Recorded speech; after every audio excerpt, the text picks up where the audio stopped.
Muli, salamat sa unang Martes ng buwan ng itong unang araw ng Oktubre. We have a great Tuesday as we honor also our patron, as we thank God for Saint Therese of the Child Jesus.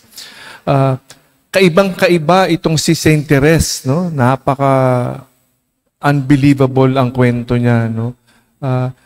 Batang-bata siya pumasok sa Carmelite order, no? She had to get special permission from the Pope because she was very young. Imagine, 5-4 silang babae, lahat sila pumasok sa pagmamadre.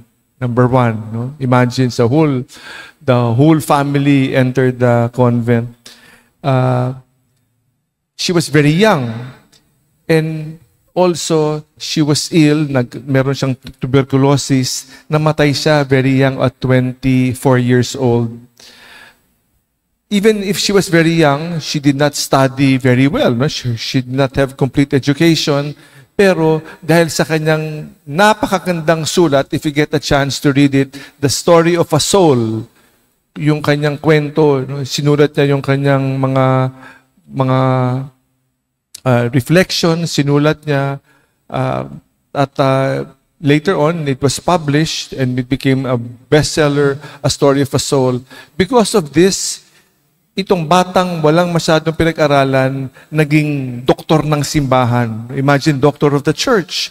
How can somebody so young, not very well educated, be doctor of the church? Sabi niya sa mga bata, that is why she's the rest of the child Jesus, the little child Jesus, para sa mga bata, no, the kingdom of heaven is given. No?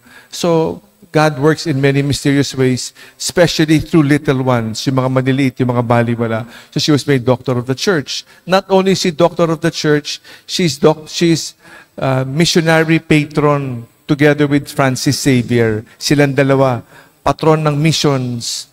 Paano siya patron ng missions? Hindi naman siya lumalabas ng kanyang kumbento kasi siya isang mongha. Pero dahil sa kanyang panalangin, dahil sa kanyang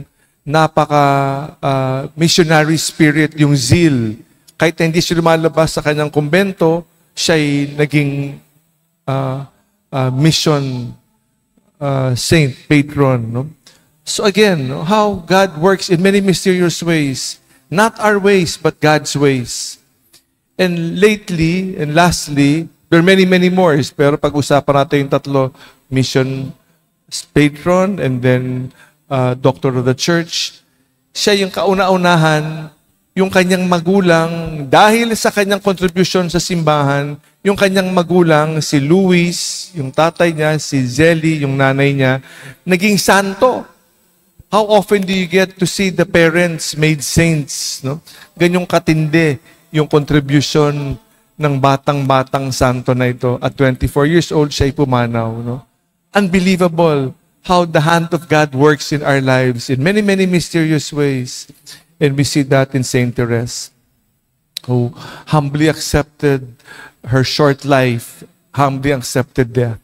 No? The story of Saint Therese. Very, very briefly, I would like to share about the gospel today. The gospel today about Jesus's resolutely, no? He was so determined to enter Jerusalem. Alam naman natin ng Jerusalem, yung kanyang lugar kung saan siya ipapako, kung saan siya paparusahan, at doon siya mamamatay. No? He was determined to do that. No? Death. The most unpopular of all topics, death. We do not like to talk about death. Pag pinag-usapan natin ng death, sabihin, naku, napaka-morbid mo naman. The most ridiculous or most not talked about is death. It will surely come, but we try to avoid it at all costs.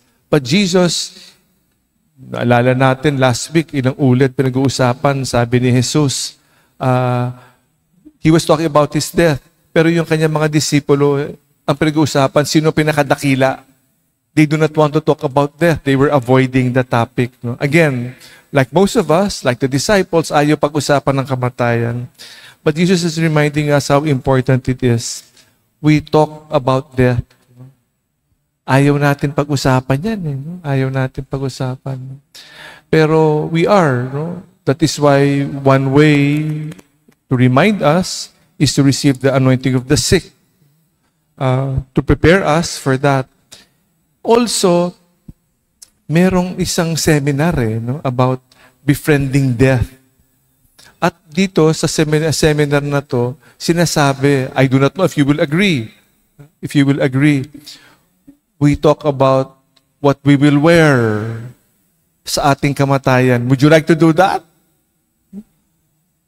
Anong papakain? Sino magsasalita? Sino pipiliin mo magsasalita sa eulogy? No?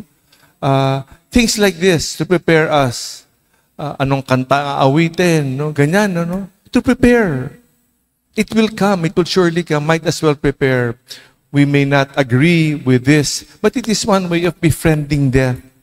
Masyado natin kinatakutan, ayaw natin pag-usapan, but we are asked, like Jesus, to have the courage to face death. It will come. Might as well be prepared. May we prepare for this and not be completely be afraid of this with the grace of God. With courage, with the help of God, we embrace death. Because like the child Jesus, who embraced, like Teresa the child Jesus, who embraced whatever in faith, no? Hinaharap natin sa tulong ng Panginoon in order for us to be ready to accept what is inevitable. It will surely come. Face it with the help of the Lord.